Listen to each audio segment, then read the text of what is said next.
And U.S. Secretary of State Antony Blinken on Tuesday said that he would discuss with Israeli Prime Minister Benjamin Netanyahu measures that Israel still needs to take to increase the flow of aid into Gaza. U.S. Secretary of State Antony Blinken arrived in Israel on Tuesday with plans to discuss the increased flow of aid into Gaza. Blinken is expected to meet with Israeli Prime Minister Benjamin Netanyahu on Wednesday. Blinken told reporters earlier in the day that he intended to discuss aid that is still needed in Gaza during his meeting. That people get the assistance that they need. And we're doing that in parallel with seeking to secure a ceasefire and the release of hostages. That's also the best way to create an environment in which we can maximize assistance getting in, ease the suffering of people, and also create the conditions for an enduring, lasting peace. Well, Netanyahu has vowed again on Tuesday to go ahead with the long-promised offensive against Hamas in the southern Gaza city of Rafah. Netanyahu said that with or without a deal, Israel intended to pursue the operation to destroy the remaining Hamas combatant formations in Rafah. Israeli officials have said the operation could be deferred if Hamas accepts the deal on offer, which includes no definitive ceasefire but the return of 33 vulnerable hostages, women, children and those in frail health, in exchange for a much larger number of Palestinian prisoners and a limited pause in the fighting. The Israeli military said 2 divisions which left Gaza last week were refitting and repairing equipment and holding training and operational assessment exercises in preparation for continued operations in Gaza.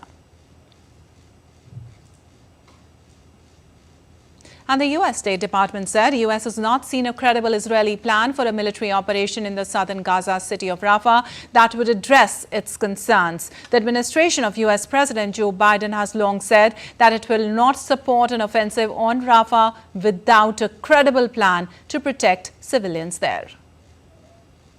Continues to be the case that we have not seen a credible plan that would address the varying areas of concerns that you've heard me talk about a number of times from up here and others, primarily the ability to address the serious humanitarian concerns surrounding, again, Rafah is a region with more than 1 million people seeking refuge.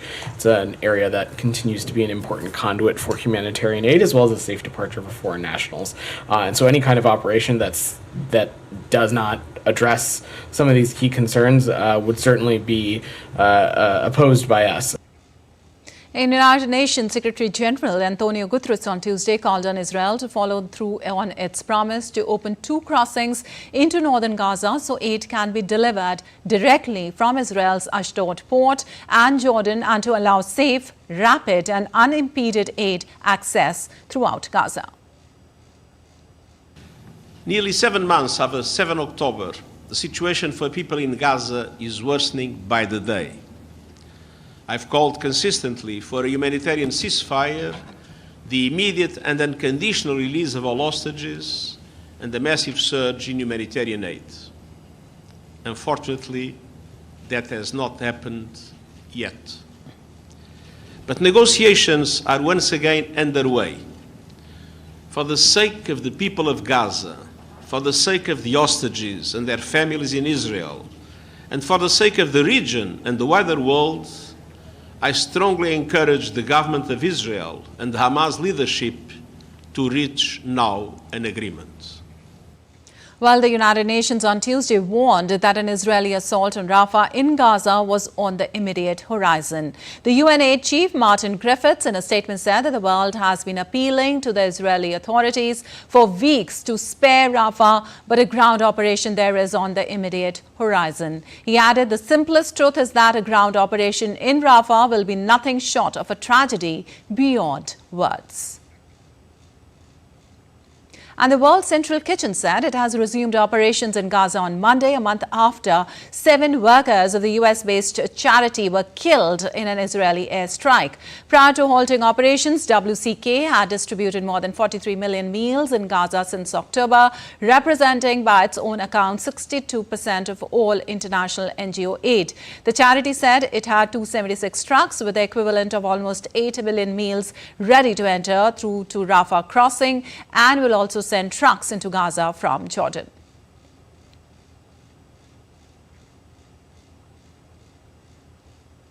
And the US military is building a large floating pier off Gaza's coast to facilitate the delivery of humanitarian aid. A floating dock is being assembled offshore of Gaza, and along with the floating pier will be part of the joint logistics over-the-shore system that will help deliver humanitarian aid to Gaza.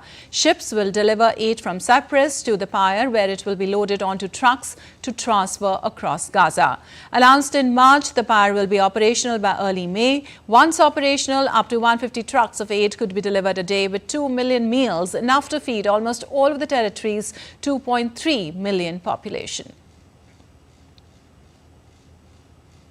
And updates from Russia-Ukraine conflict now. At least 3 people were killed and many others wounded in a Russian missile attack on the Black Sea port city of Odesa early on Wednesday. The attack also damaged a civilian infrastructure. Odesa has been a frequent target of Russian forces in the more than 2-year-old conflict, with many attacks aimed at the city's port facilities. On Monday, a Russian missile struck an educational institution in the city, killing 5 people and injuring several others. A video footage released by Ukraine's prosecutor general captures the harrowing moment when numerous bomblets erupted in quick succession near the seafront, unleashing chaos and devastation. The assault inflicted significant damage to nearly 20 residential buildings and critical infrastructure. Among the structures ravaged by the assault was an educational institution, colloquially referred to as the Harry Potter Castle, due to its striking resemblance to the iconic Scottish architectural style.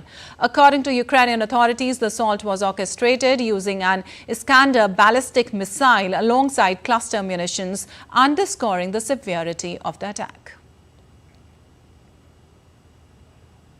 And Ukraine's President Volodymyr Zelensky said on Tuesday that Ukraine needed a significant acceleration in deliveries of weaponry from its partners to enable its troops to face advancing Russian troops in several sectors of the front line.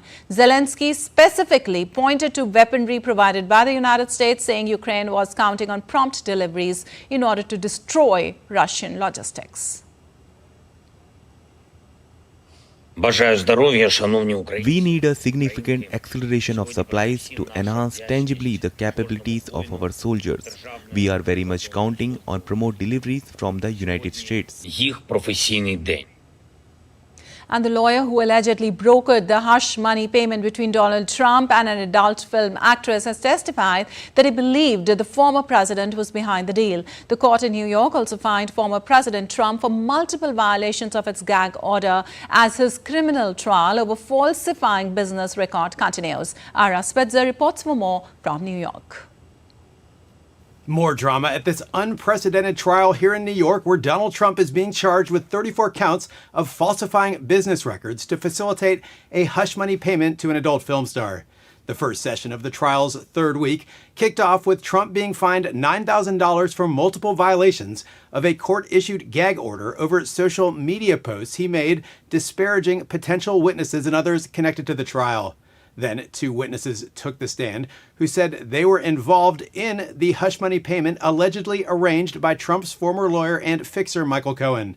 The first witness, banker David Farrow, testified that Cohen opened a bank account for a newly created company and transferred money from his personal home equity loan into that account in 2016. And that was the account used to pay $130,000 to the adult film actress Stormy Daniels, who alleges she had an affair with Trump in 2006.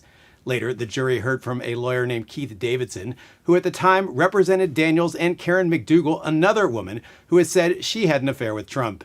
Davidson testified that he shopped settlement deals around on behalf of both of his clients, ultimately selling McDougal's story to the National Enquirer for $150,000, and that story was then killed to avoid Trump looking bad. And while Davidson said he worked directly with Cohen, it was his understanding that Trump was the driving force behind a deal with Daniels, an assertion that Trump's legal team objected to. Trump has denied having affairs with either Stormy Daniels or Karen McDougal. Prosecutors are seeking to prove that the payment, which Trump denies making, undertaken ahead of the 2016 presidential vote, rises to the level of election interference. The court will now take a day off before resuming the following day. Ira Spitzer reporting in New York for DD India. All right, Argentina's lower house of Congress gave President Javier Milei a boost on Tuesday by approving his sweeping reform bill ahead of a final Senate vote. Lower house of Congress also backed articles relating to privatizing state bodies and labor reform. President Milei hopes that the bill will rev up the embattled economy and tamp down inflation.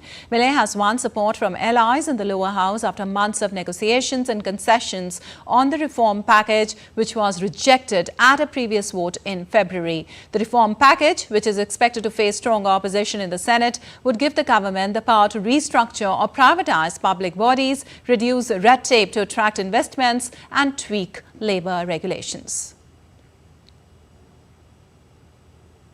And hunger and starvation are spreading across Sudan as the war that erupted in April last year shows no signs of abating. Parts of the country are on the brink of food scarcity that is brewing crisis that is man-made. Almost 18 million people in Sudan are facing high levels of acute food insecurity. 8 hubs have been looted and blocked by the RSF and its allied militias due to violence. People across Sudan are taking increasingly desperate measures to survive. Economy gets shattered by the fighting affecting everyone.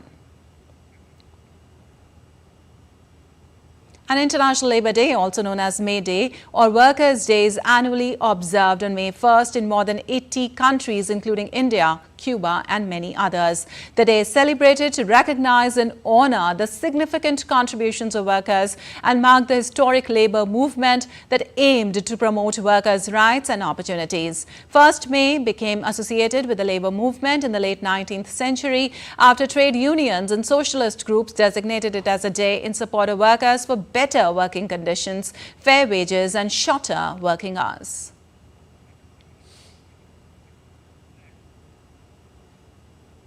And still to come, indeed, India News Hour. In a major decision, G7 nations agree to phase out coal-fired plants by 2035.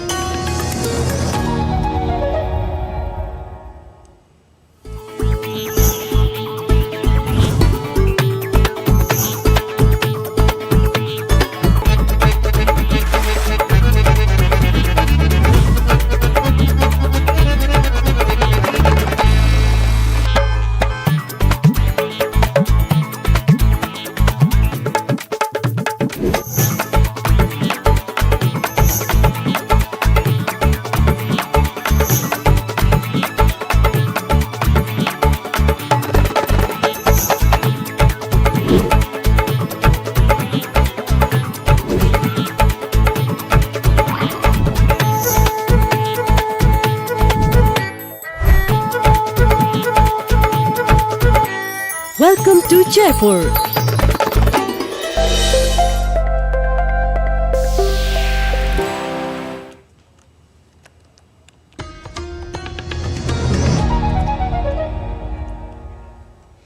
Welcome back. You're watching DD India News. I'm Lepakshi Kurana. Moving on, the Philippines on Wednesday accused China's Coast Guard of elevating tensions in the South China Sea after its use of water cannons that damaged 2 of its vessels. A Philippine official said the Chinese Coast Guard now has elevated the tension and the level of their aggression as well as towards the Philippine Coast Guard vessel. He added that this is the first time that we can say that the Coast Guard vessel has been subjected to a direct water cannon with that kind of pressure that even resulted in structural damage.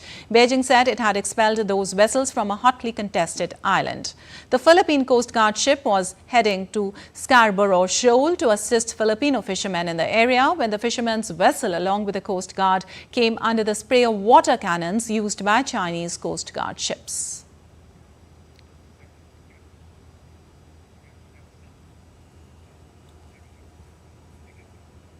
And G7 nations have agreed to try and phase out coal power stations by 2035. But questions remain about what will replace them to generate the power these countries need. One of the G7 nations, the UK, risks falling behind on green energy production and remaining overly reliant on other fossil fuels. According to a new report, John Beaver looks now at the challenges facing the UK as it aims for a greener future. You don't need to go far in the UK to find a wind turbine. There are more than 11,000 of them. But 9 years ago, in England, the building of new turbines stopped. An eyesore and not right for England were the reasons given by the government at the time. The production of much more costly offshore wind farms was ramped up instead. But experts say that's not enough. They've built more wind turbines in the Ukraine since the war started than they have over in England. So there's 2 turbines being built since 2023. And in the Ukraine they've built 19. It just shows you how far we're falling behind with onshore wind development in England. A new report from the environmental group Friends of the Earth says England is being held back by a lack of political will, planning red tape and outdated electrical infrastructure. They argue that by fully embracing green energy, the UK has the potential to become a green energy superpower. The government has recently relaxed some planning restrictions, but critics argue they're still too difficult to navigate and it's putting developers off. There are also growing fears the UK won't hit net zero carbon emissions by its 2050 target. Environmental experts are also reiterating their calls for greater energy efficiency. As well as creating more power through green technologies, the UK and other developed nations are being urged to reduce the amount of energy being used on a daily basis. Some of the methods developed by this environmental consultancy firm were used in the Friends of the Earth report. It says that on and offshore wind turbines, solar and other green technologies easily have the potential to power the UK. Their study, to achieve 13 times the current generation of renewable energy, you need just 3% of the land. So it's not a lot. And even that would deliver way beyond what we need, 2.5 times the amount of electricity that we need to power our homes. So you don't even need 3%. So it's just a small fraction of the amount of land that we have is actually needed. England's last coal power station will close later this year. Other G7 nations have pledged to try and do the same by 2035. But the fear in the UK is that they'll need to use gas-fired power stations to fill the gaps left by a decade of underinvestment in green energy. John Beaver in the UK, reporting for DD India. Well, Britain has initiated its first transfer of an asylum seeker to Rwanda for irregular migrants whose applications have been rejected. According to a report, Prime Minister Rishi Sunak's government plans to begin the expulsions by July. Detainees will quickly be moved to detention centres until they are put on planes to Rwanda. As part of the voluntary scheme, the government has said it would pay asylum seekers up to $3,747.60 each to move to Rwanda. The British government last week adopted a highly criticised law allowing 4 irregular migrants to be deported to Rwanda. The British government said it expects to deport 5,700 migrants to Rwanda this year in the scheme aimed at deterring migrant arrivals on small boats from Northern Europe. And Ireland's government said on Tuesday it planned to enact legislation by the end of May, allowing it to resume sending asylum seekers back to the United Kingdom. The Irish High Court ruled last month that Ireland could not send back people who arrive from the UK seeking asylum because the Irish government had not outlined whether they could be at risk on their return. Prime Minister Simon Harris set out plans for Justice Minister Helen McEntee to overcome the High Court ruling in remarks to Parliament. In earlier comments, Harris urged London to stand by a 2020 agreement that allows for asylum seekers to be returned in either direction. And police in Charlotte, North Carolina, is investigating whether more than one shooter opened fire a day earlier in the gun battle that killed 4 law enforcement officers. Gunfire broke out on Monday when the officers were trying to serve a fugitive arrest warrant at a home. Investigators recovered an AR-15 rifle, a .40 caliber handgun, and additional ammunition from the home. 4 others officers were injured in the shooting. One remained in the hospital on Tuesday and was expected to make a full recovery. The investigation into this tragic, brutal, deadly attack will result in more answers that we don't know today. And I expect it to find those answers and to help bring to justice people for these needless deaths of these brave officers. We can never, ever fill the void that they leave behind, and we can never fully thank them for what they do to keep us safe. But today, we can remember them and honor their lives, help their families, and support their fellow officers. Well, Colombia's President Gustavo Petro said on Tuesday that an inventory of military weapons showed over 1 million bullets, thousands of explosives, including grenades and some missiles, were missing from military bases, blaming corruption for the lost weapons. More than 1.3 million 5.56 mm bullets are missing from inventories at 2 military bases in Tolemaida in central Colombia and La Guajira province, along with hundreds of thousands of bullets of other calibers, Petro said. Petro said he has ordered any corruption networks within the security forces to be dismantled, and judicial authorities were investigating the issue. And Indonesia's Ruang volcano erupted on Tuesday, spewing lava as lightning flashes lit up its crater, prompting authorities to raise the alert status and evacuate more than 12,000 people living on a nearby island. The Center for Volcanology and Geological Hazard Mitigation had warned the residents of island that a tsunami could be triggered by volcanic material collapsing into the ocean, the agency urging residents not to go near the volcano.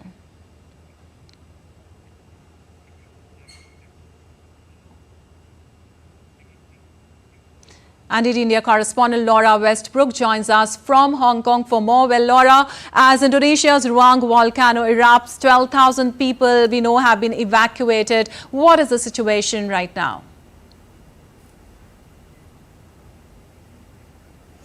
Yeah, that's right. This is the second time in just 2 weeks that this volcano in this remote part of Indonesia has erupted. And I was taking a look at the footage and it really was quite incredible. We saw thick black smoke being spewed into the air. Overnight, there was lightning strikes above the volcano and lava turned the clouds above the volcano red and projected rocks around the island.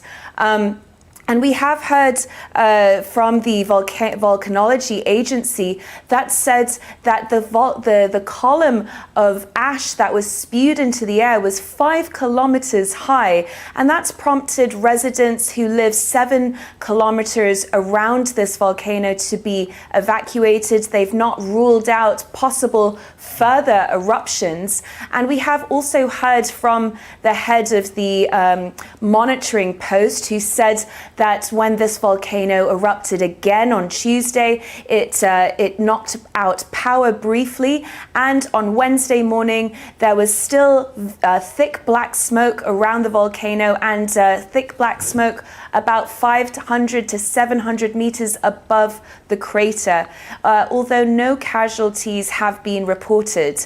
We've also heard that the airport at the provincial capital, Mando, that's also been closed up until Wednesday as well.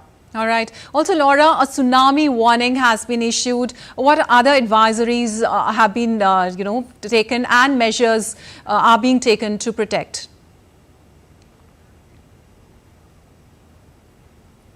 Yes, they have issued that tsunami warning on Tuesday. I think as now it is still in effect, and they really are taking quite serious precautions to evacuate residents. Around 800 residents of the Ruang volcano area, they've been evacuated, and authorities have brought in ships to make sure that people are at a safe distance. And this does come less than 2 weeks after another series of eruptions that took place at this volcano that also prompted many residents to be evacuated. It also damaged a lot of the homes as well.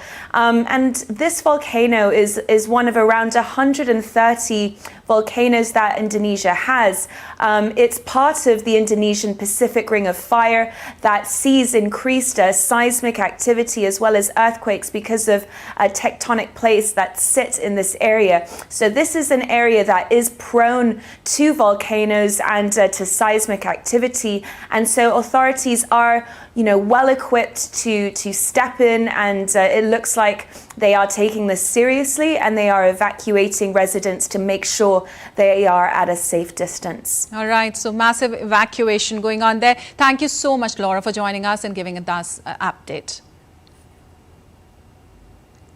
Also, heavy rains across Kenya have killed at least 169 people since March. Weeks of torrential downpours have triggered landslides and washed away homes across East Africa, raising fears of more floods and higher casualties. President of Kenya, William Ruto, visited the town of Mahiui after a mudslide and flash floods killed at least 48 people there, with 84 others still missing.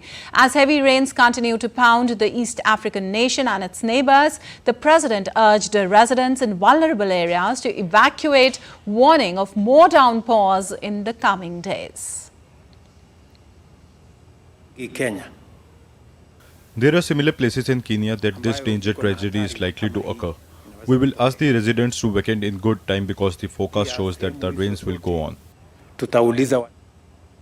Meanwhile, unprecedented snowfall damaged Afghan fruit trees. Local farmers said hundreds of apple, apricot and cherry trees that were in flower season were destroyed by the snowfall in the last 2 days, causing huge financial losses to almost 2,000 families living in the area. Calling the situation grim, authorities said that sudden snowfall during apple and apricot blossom season was a serious concern for the farmers. Ministry of Afghan helped the farmers who have been evicted.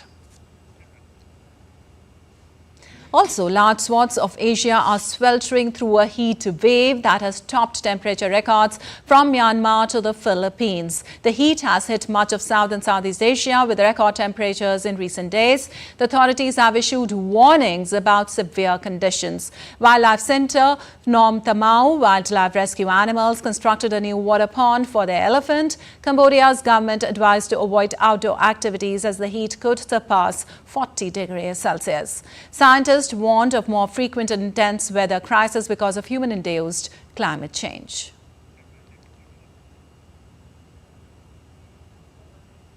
And still to come on DD India News Hour. President Draupadi Murmu's maiden visit to Ayodhya's Ram Temple today.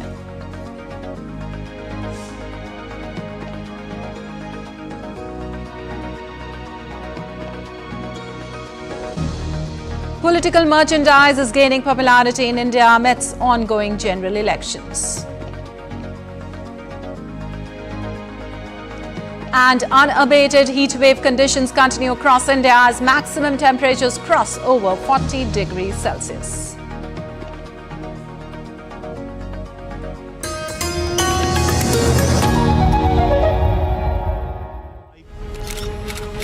Versus facts. In-depth news and analysis with experts who will help you decide why this election matters. DD India is the main election headquarters with numbers most accurate, data most reliable, and viewership across the platforms. Stay tuned to the Great Indian Election only on weekdays at 8:30 p.m. IST and 1500 hours GMT.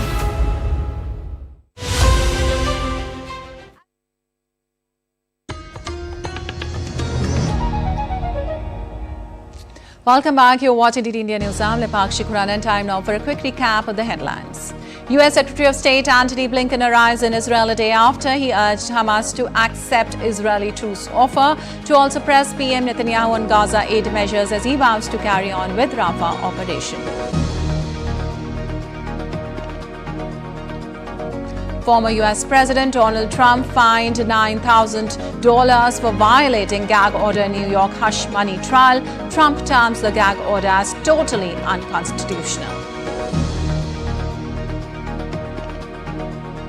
Campaigning for third phase of India's general election intensifies. Star leaders of various political parties hold back-to-back rallies. PM Modi to hold election rallies in West Indian state of Gujarat.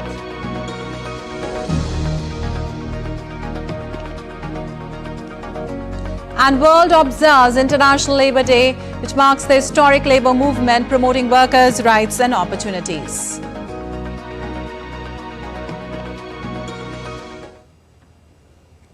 And moving on, India's President Draupadi Murmu will visit Ayodhya on Wednesday and offer prayers at the Lord Ram Temple. This will be the President's maiden visit to the Ram Temple, which was inaugurated in January. Ahead of the President's visit, mock drills along her route were also conducted. And now let's get you the latest on the world's largest democratic election in India.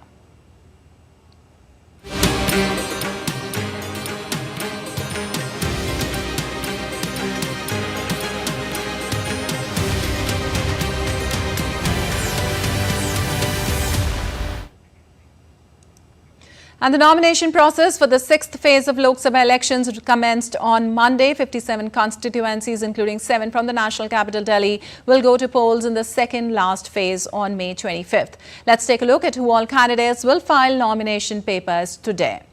Bharatiya Janata Party candidates from Northeast Delhi, Manoj Tiwari will file his nomination papers accompanied by Defence Minister Rajnath Singh on Wednesday morning. Uttarakhand Chief Minister Pushkar Singh Dhami will be in Delhi today. In his presence, BJP's East Delhi Lok Sabha candidate Harsh Malhotra will hold his nomination rally beginning from Priyadarshini Vihar.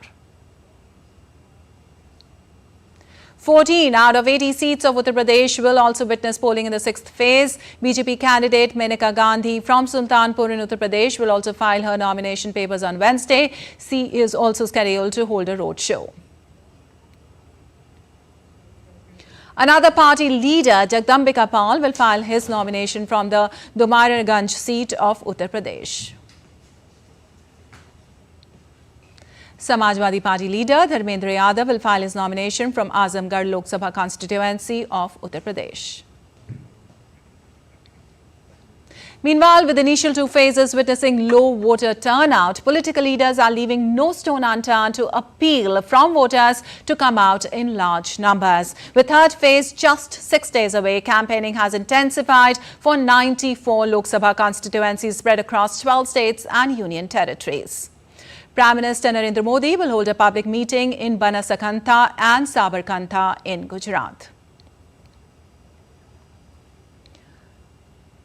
Union Home Minister and senior BJP leader Amit Shah will be campaigning in across Chhattisgarh, Karnataka and Telangana today.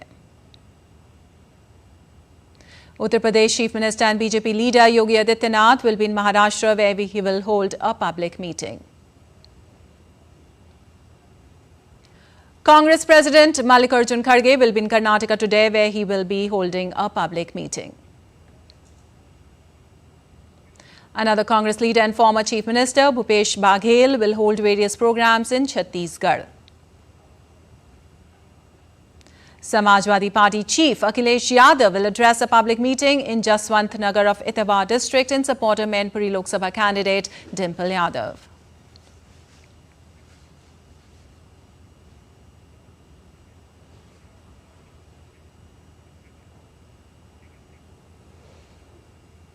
And for more, we have our correspondents joining us from the ground on elections. Debyendu Mundal from Delhi, Akshay Dongre from Vidisha in Madhya Pradesh, and Shama Mishra from Mumbai in Maharashtra.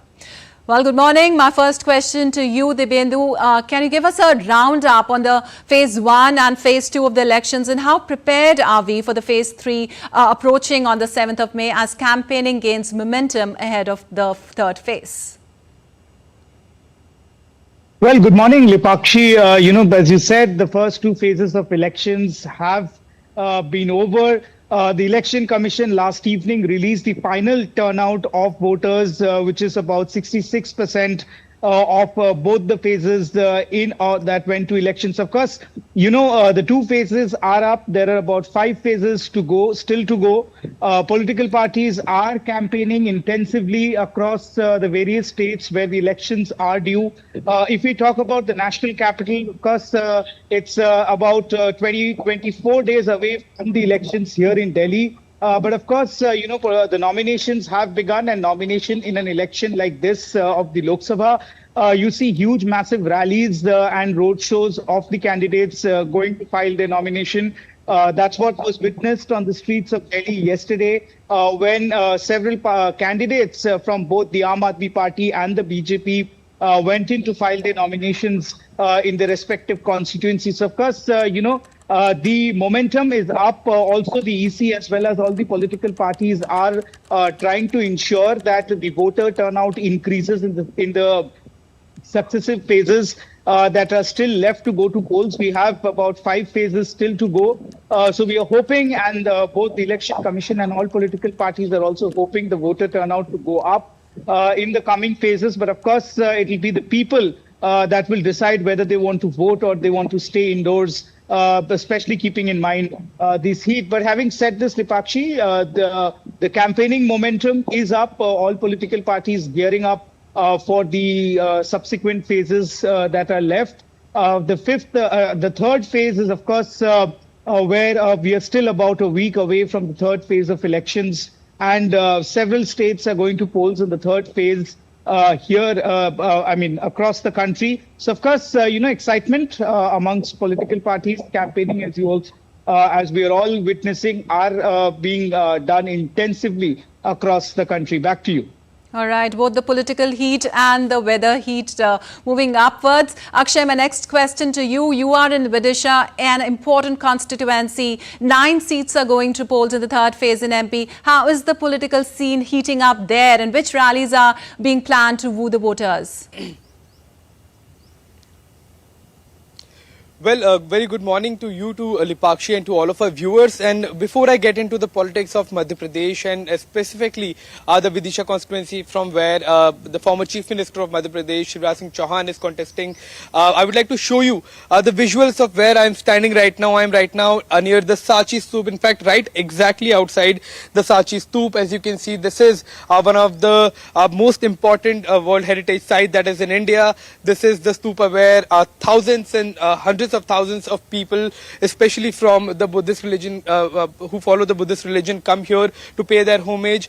This is, in fact, this shows you around in a way the governance of the state of Madhya Pradesh as well. This is beautifully managed site as far as the Sachi Stupa is concerned. A lot of tourists come here, not right now because of the heat that the people of Madhya Pradesh are going through, the high temperature. So that has kept the tourist numbers to quite low, but this goes on to show that how well the heritage sites have been kept in the state of Madhya Pradesh. Now let's move on to Vidisha.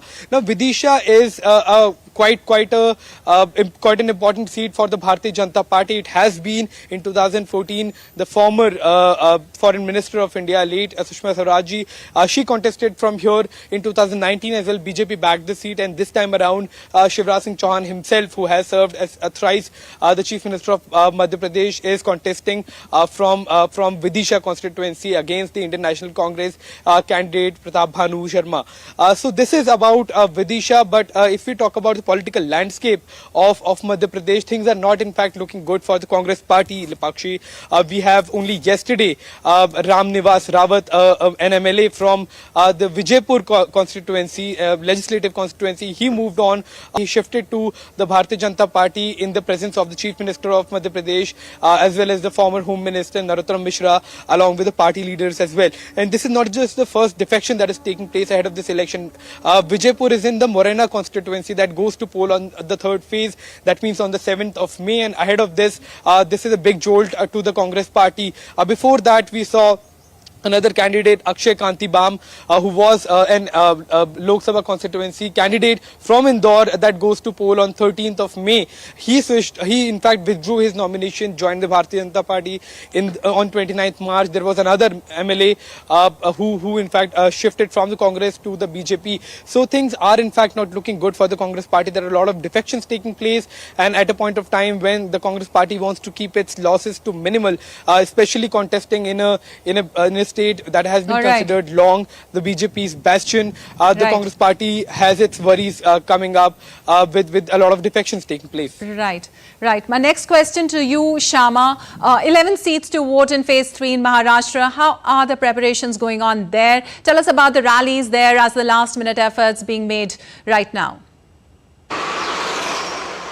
Well, for understanding, the campaigning process that is going on, it's really intense, and as everyone has already spoken about the temperatures soaring up, here in Maharashtra also the temperatures are soaring every day, and with that the political activities have also soared up. We understand how important it is for the Mahayuti as well as for the Mahavikas Aghadi, all these 11 seats which will be going for the phase 3 polls. So Prime Minister Narendra Modi in a span of 4 days has already conducted 7 rallies for campaigning for their candidates of that particular constituency. So we understand there are lots of important constituencies, lots of important seats that are going for polls, which includes the high-profile Baramati seat, which has always been known as the synonym for the Pawar, for the Sharad Pawar bastion. But this time around, it is Pawar versus Pawar. So it's a family battle, but also it is also seen as Supriya Sule versus Ajit Pawar. Ajit Pawar has fielded, the Mahayuti rather, has fielded Sunetra Pawar, which is Ajit Pawar's wife. So there is going to be a tough competition over there. However, Supriya Sule has been going to people for campaigning for what she's been doing for the last 3 terms. She's been advocating for that, and Sunetra Pawar is also attacking and understanding what really needs to be done, what has been left out, so she's going along with that, those topics. Apart from that, we are understanding there is Raigad, Ratnagiri, Sindhudurg.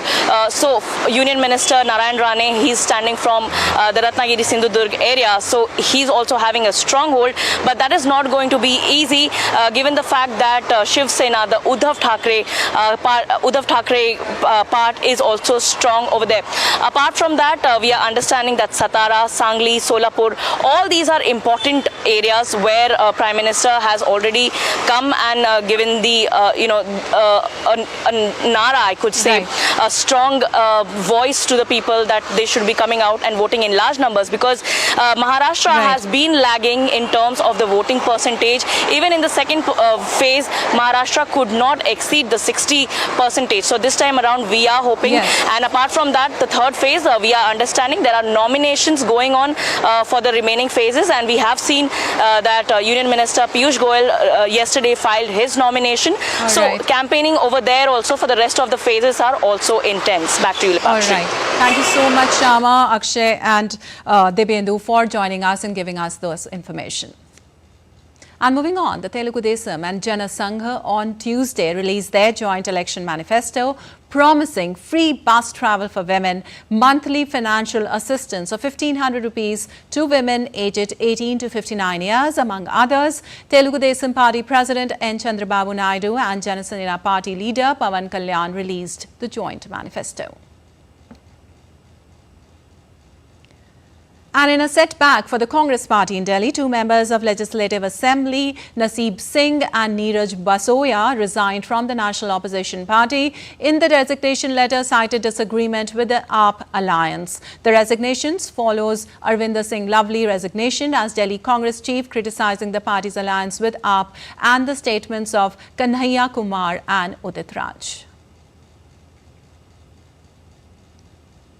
And representatives of 18 political parties from 10 countries are arriving in India on the invitation of Bharatiya Janata Party to get a fresh-hand experience and insights into BJP's election campaign. The representatives will be meeting BJP National President JP Nadda at the party headquarters here in Delhi on Wednesday. The visitors are expected to observe the scale of the elections, billed as largest voting exercise in the world, and understand the ruling party's campaign strategies. The 7-phase election will end on the 1st of June. The results will be declared on the 4th of June.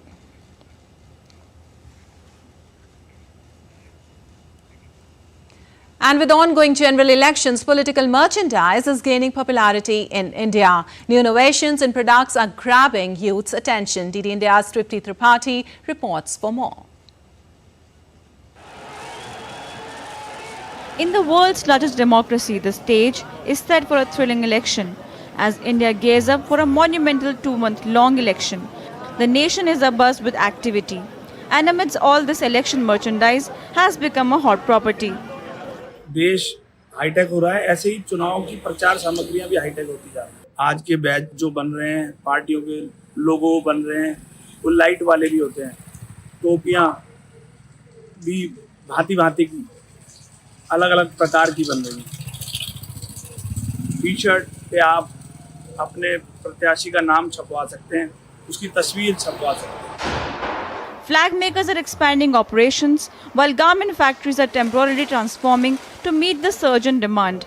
The cost of badges, flags ranges from ₹1 to ₹50 and even to ₹100 depending on the quality and size. People ask for variety of election merchandises so that they can support their favorite leaders.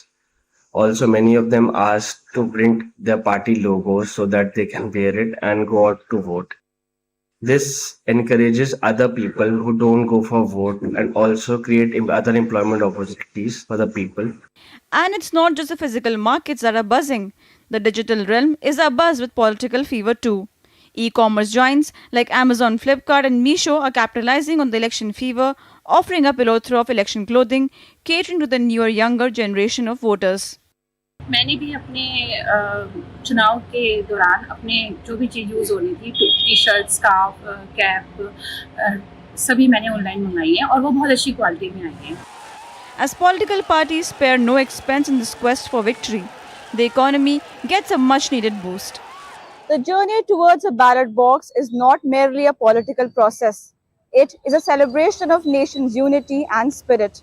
From old-fashioned merchandises to the new age e-commerce products, every aspect of economy is touched with the ripple effect of democracy in action. Prasar Bharati reporting for DD India. Well, recently, Assam achieved a significant milestone in safeguarding its cultural legacy with a prestigious geographical indication tags honoring 19 traditional products, including 13 deeply rooted in the heritage of the Bodo community. As the people of Kokrajhar gear up to exercise their democratic rights, the community's dedication to preserving culture through GI tags resonates across Assam. DD India's Tapas Bhattacharya reports for more.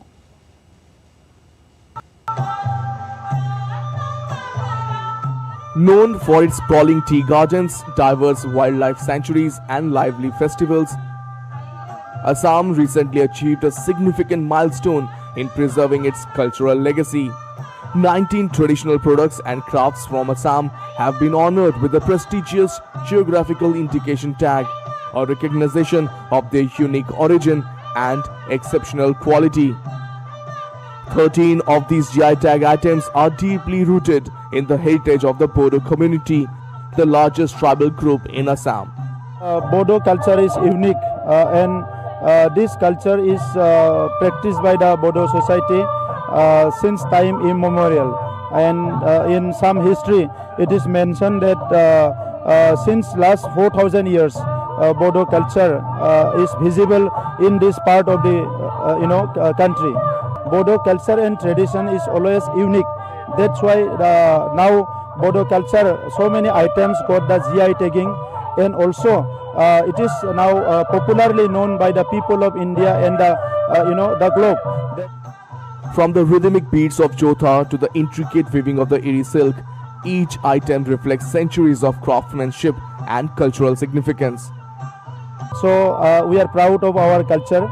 Bagurumba is the main dance, which our ladies they perfume with colorful dresses, and also we have kerai and many different cultural items.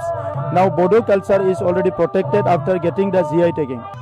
On 7th of May, the people of Kokrajhar will exercise their democratic right as they head to the polls. The community would like not to just preserve their culture through GI tags, but also supporting artisans, weavers and craftsmen across Assam. These GI tagged items showcases the rich tapestry of Assam's heritage, captivating the audiences worldwide with their charm and uniqueness. As Assam continues to preserve its cultural heritage, these GI tagged items stand as a testament to the state's rich legacy and unwavering spirit. They bridge the past with the present, weaving together tradition, innovation and pride. With camera person Naveen, this is Tapas Bhattacharya for DD India from Assam. Well, several states across India continue to reel under scorching hot weather conditions and face the impact of heat waves. Maximum temperatures crossed over 40 degrees Celsius in many parts. Indian Met Department said on Tuesday that heat wave to severely heat wave conditions are likely to continue over East India till 2nd of May and will gradually begin to diminish thereafter. The IMD has also predicted that heat wave conditions will likely continue over South Peninsular India during the next 5 days. And India's correspondent Prasenjit Bakshi joins us from Kolkata on the heat wave. Well, Prasenjit, the IMD has predicted that heat wave conditions will continue for the next 5 days. What's the situation? What measures are being taken? Lipakshi's situation is very bad. You can understand from my voice that how the situation is, and myself is suffering from a headache, and not exactly myself. Most of the people of this region, particularly the southern part of West Bengal and the western part of West Bengal, is going through a tremendous heat wave for the last 15 days. And this is the longest tenure, as according to the Kolkata Weather Department. This is the longest period of heat wave in this part of the country. And particularly in Kolkata, if you say that yesterday the temperature touched 43 degrees Celsius, which is historical in last 70 years. This has never happened in the month of April since 1954. Since 1954, it is a situation. And at the same time, in this part of the country, we witness a high amount of humidity. So, in a combining effort of temperature and humidity, life has become really paralyzed in this part, and particularly those districts where this is a dry region like Purulia, Pakura, Birbhum, West Bardhaman, West Midnapur, Jhargram. These areas where temperature touches 44, 45 degree even. So feel like situation is around 47, 48, 49 degree. So apart from the temperature recorded in the weather department, the feel like situation is worse than the previous April month. All right. So now the situation is very bad. Weather department and doctors are giving regular warning to the citizens. And we are also from DD trying to encourage the people regarding the restrictions which they should maintain during this period, Lipakshi. All right. Thank you so much, Prasenjit, for that information. And now let's take a look at other stories making news today. Multiple schools in Delhi and the National Capital Region received bomb threats. According to Delhi police, several schools have received emails regarding the bomb threat. Investigation is underway. Schools notified staff and students of immediate evacuation from the schools. At least 4 people were killed and 20 others were critically injured after a bus plunged into a gorge in southern India's Tamil Nadu on Tuesday. According to the police, the private bus was heading to Asylum with 56 passengers on board. When the incident took place, the bus fell after the driver lost control during a turn. The Sikh community marked the Prakash Parv to honour the 5th of the 10th Sikh Guru, Arjan Dev. In the city of Amritsar, Punjab, fireworks were seen and the Golden Temple was lit up. And India's Prime Minister Narendra Modi congratulated the people of Maharashtra on their statehood day. Taking to social media platform X, PM Modi highlighted the glorious legacy and indomitable spirit of Maharashtra. He also said that they are committed to keep working for Maharashtra's progress. And you're watching the India News Hour. Time now for some sports news.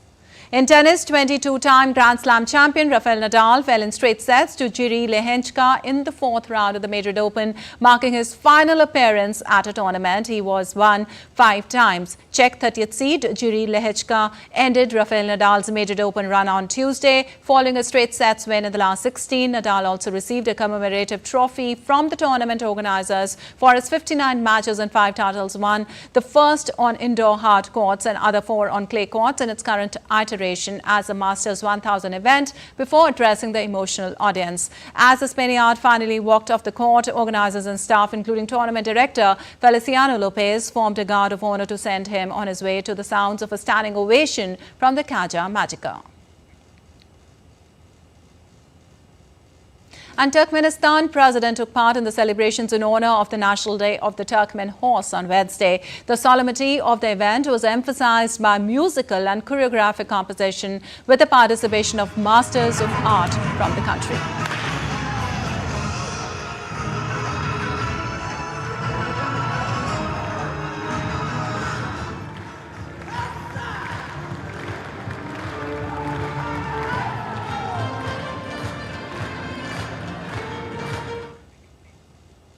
All right, that's all for this edition of DD India News Hour. But let us know your thoughts on the news of the day. For those on the go, you can get all the latest news and updates from India and across the world on the DD India mobile app. The app is available on both Android and iOS platforms. Scan the QR code on the screen to download now.